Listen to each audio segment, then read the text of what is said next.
Hey everybody, it's Jenny from GrowthMode Marketing. You're listening to Demand Gen Fix, the podcast where our team of growth moders and our guests discuss the ins and outs of demand generation and why we believe it's the key to long-term sustainable growth, especially in the HR tech industry. Welcome back to the Demand Gen Fix podcast. Deanna and Greg here, and we're excited to have you here for the final episode in our series on how to leverage AI for HR tech in the marketing space. Over the course of the past 3 episodes, we've covered some of the basics and explored practical steps you can take to begin to leverage AI in your marketing. And we introduced some fundamentals and shared tips on how to start experimenting with the AI tools in your marketing strategies in the first conversation of our series, which was episode 69 of the Demand Gen Fix, if you're looking for it. In the next 2 episodes, which were episodes 70 and 71, we explored some of our own AI use cases. So we talked about what's been working for us and some of the challenges we've encountered. So I encourage you to go back and have a listen to those as well, in addition to this one, where we're actually going to talk about how to leverage AI in marketing. Specifically, the need for the human, i.e. the people, plus AI collaboration, because as you probably heard in the last conversations, if you've been joining us for this series, it is not something where we recommend from a marketing standpoint you're using AI without having that human oversight. Yeah, absolutely. AI can be super powerful, but you always need to have human oversight. What's essential to make sure that the AI is complementing rather than replacing marketing efforts and marketing thinking. So I guess we could just jump in and start to talk about how to think about that relationship between AI and the tools and marketing teams and how to maximize results from that. Right. And when we talk about having a relationship between the marketing team, your employees, and the AI, it's not about replacing the AI or the human people with the AI. I don't think AI is there yet. As marketers, there's a lot of creativity that's involved, and there's a lot of accuracy that's required in the things that we write about too, right? So I think with enhancing work, you can use Mhm. AI, but we're certainly not saying it's time to replace anyone on your team. It's more about how to amp up their understanding of how to use AI and how to help your team maximize the results from leveraging it to become more efficient so your team overall can get more done. Yeah, and you can use it as far as enhancing creativity too, and using it as a sounding board or a research tool. So it can certainly help marketers develop ideas and think of new angles that they might not have thought of before. It's almost like having your own personal whiteboard or brainstorming session by yourself. So you can, for example, it can help generating new ideas for content or suggesting images or suggesting other creative ways to approach a campaign. So you can really use it as a just throwing ideas at it and saying, here's what we're thinking of doing, and letting it come back with some other ideas that you can sort through and sift through and then develop the ones that you like. Yeah, from a creativity standpoint, I think it can certainly help with generating new content ideas, suggesting creative ways to approach your campaigns, and even analyzing the data to uncover new trends that can fuel creative strategies. So it really is a partnership of like, AI is not going to be my brainchild for me by any means, but it can help me think about things. It can help identify things like those trends that maybe when you first glance, look at something like 5 pages worth of notes, things like that, maybe it doesn't jump out at you. AI can help with those things. So it should be seen as a collaborator in the creative process, but like we've said, certainly not a replacement. Yeah, for sure. Yeah. And I think part of helping the process, right, is like you have to train your team. You have to let people know how to use the AI tools. Um, you could use any of the tools, ChatGPT or Grammarly or Jasper, all these tools that are out there, and they're all pretty intuitive. But you still really need to understand how to frame your prompts and then how to interpret what comes back and put a lens on it, your own personal lens on it, so that you're getting a good result from your AI, whatever tool you end up using, or tools, because a lot of times people use more to get different points of view. Some tips, I guess, you could think about for training your team is continued learning, right? I mean, this AI is changing every day. So you always need to keep learning more and experimenting. So you have to support that and encourage people on the team to do that so that they can get the most out of it.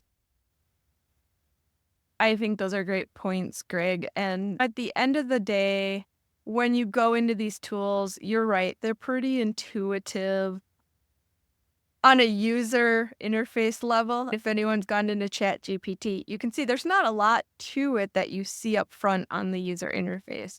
But the reality is, if you go in and you just toss it at your team and you're like, hey, figure this out, at first glance, they're going to put things in, and we've talked about this in some of the other episodes. The responses they're going to get back are only going to be as good as the prompts that they have. And so I think it's important for team members to know going into it that it's not as easy as just entering like one sentence and you get back everything you need, right? It might be about building custom GPT modules, right? For content that you're creating to give information on the background of the company. Let's say you're trying to create some outlines for articles, right? But then just saying, okay, ChatGPT, go and write me an article outline on this topic, it'll do okay, right? But we've found with experience, the prompts make all the difference, and the more details you can provide around that, the better.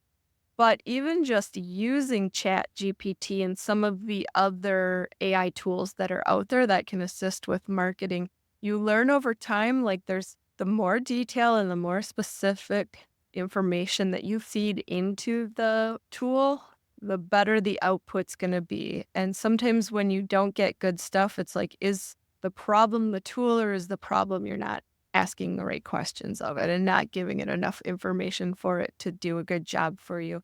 And so it's really important for team members to learn those things. And I will say, even some of the prompts that I've learned to use, and some of the ways I've learned how to use AI tools, have been from learning about how they can be used, right? And learning from other people. And so I want to figure out some of the stuff on my own for sure.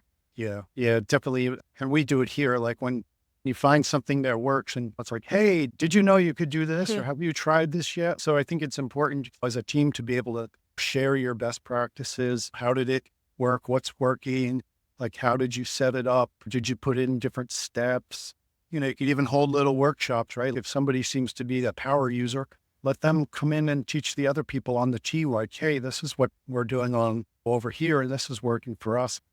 And how could you leverage it for you? It's like, boys, you just get ideas from other people and then you take it and run with it. And then you come up with new things. And it's like, it just keeps speeding on its whole.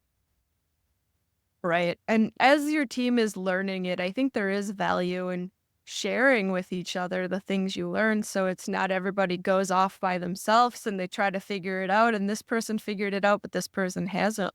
To Greg's point, you figure something out, share it with the rest of the team, because it'll be a tremendous time saver. And sometimes one person will think to try it this way and another person will think to try it that way. And you'll be able to compare those results to see like, oh, when we did it this way, this is the output that we got. It wasn't quite what we needed, but when we did it this way, we get exactly what we need, or we get to 90% of what we need. So let's make sure moving forward, everybody knows this is how this works well. And Right. these are the things we should try to do with that.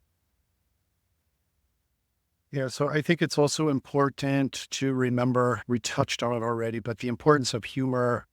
Just don't forget about that. That's important. Right. Always. So it's important to remember that human oversight is key, right? AI is fantastic at doing a lot of different things and processing large amounts of data, but you always have to have human oversight to make sure that whatever comes out is, aligned with the brand guidelines, ethics, right? And you want to make sure that everything is accurate. So whether it's copywriting or creating other marketing assets or, analyzing data, you always have to have human oversight. Somebody always has to review it because you just never know when something is going to come out that isn't quite the way you want it to be. You can't just take it and send it out, like ship it without looking at it. Right. For example, you could use AI to generate content, specifically copy for different marketing assets that you're creating.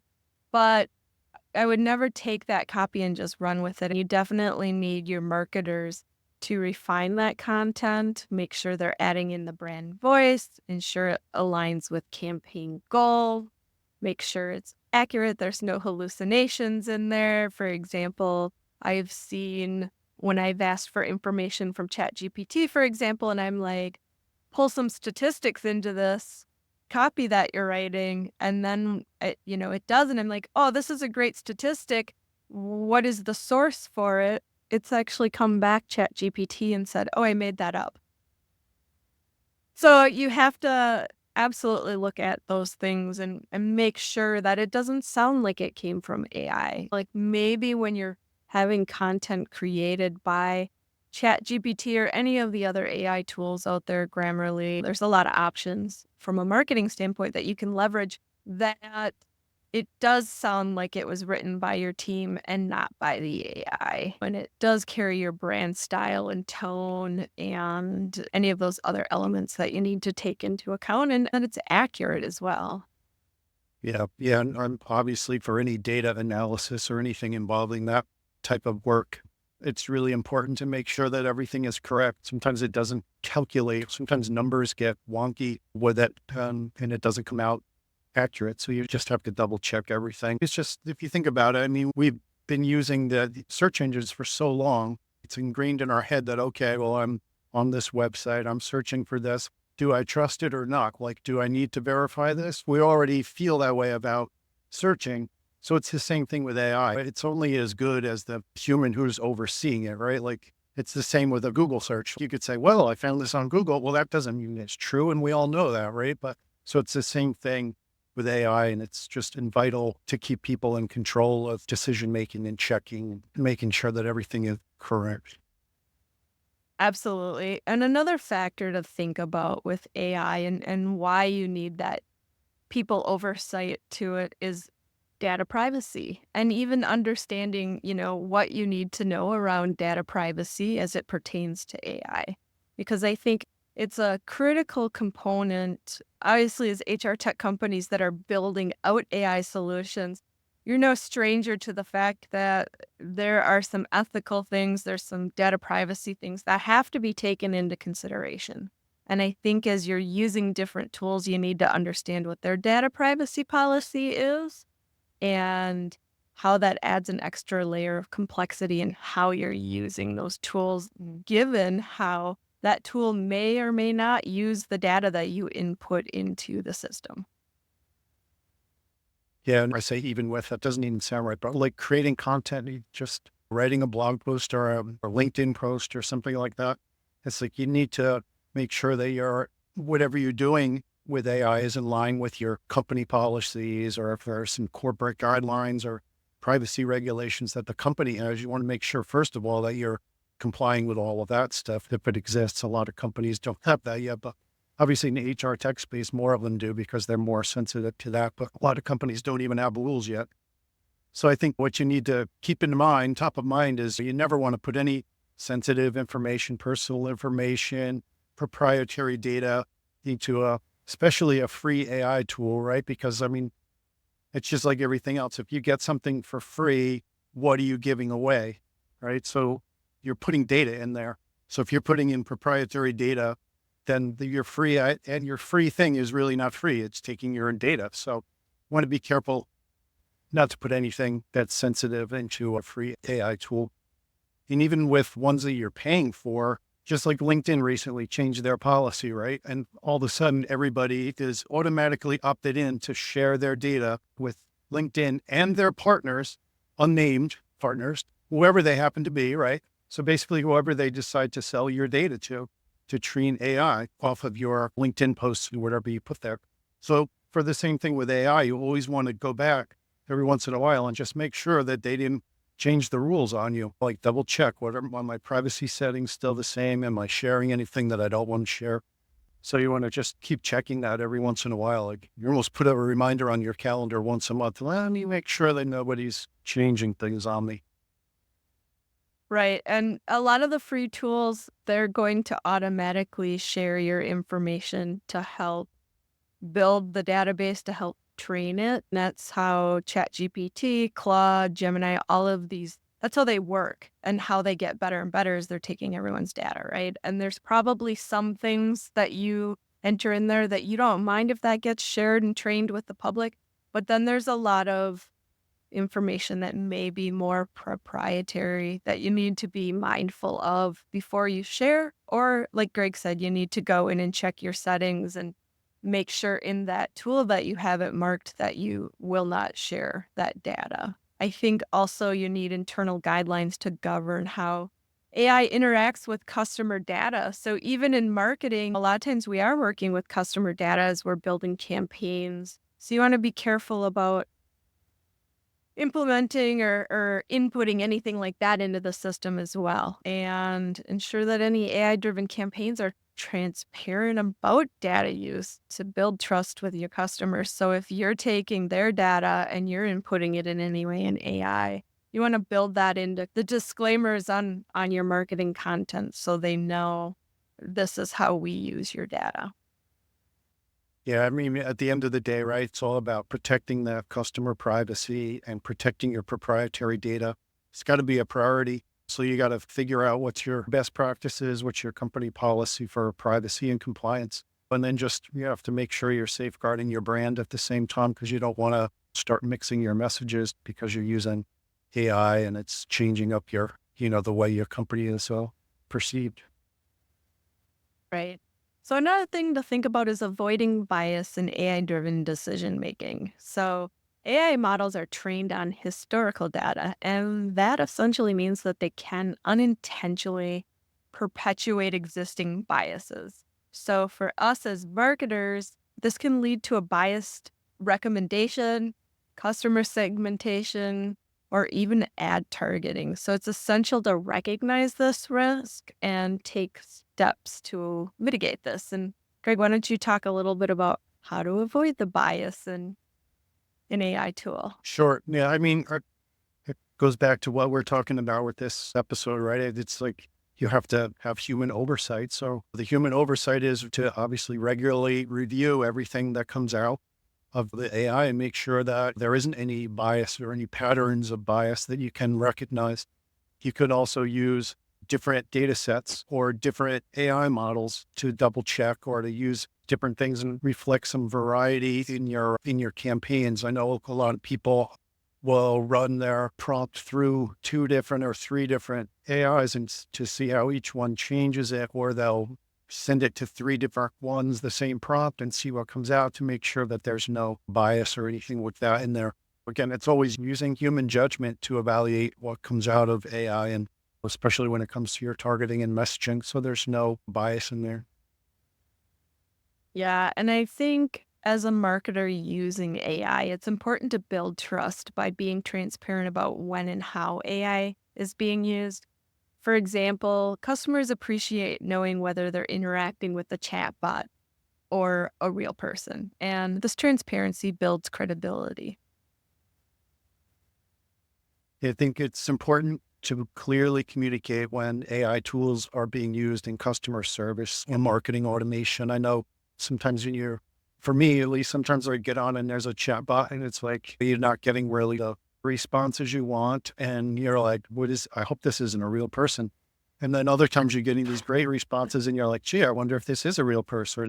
But it would be nice to know because I mean, if you think about it, that's part of your brand experience, right? Is with this chatbot or this human. So I think it's important that they know so that they can say, oh, okay, well, this chatbot isn't performing well for me. Can I talk to a real person now?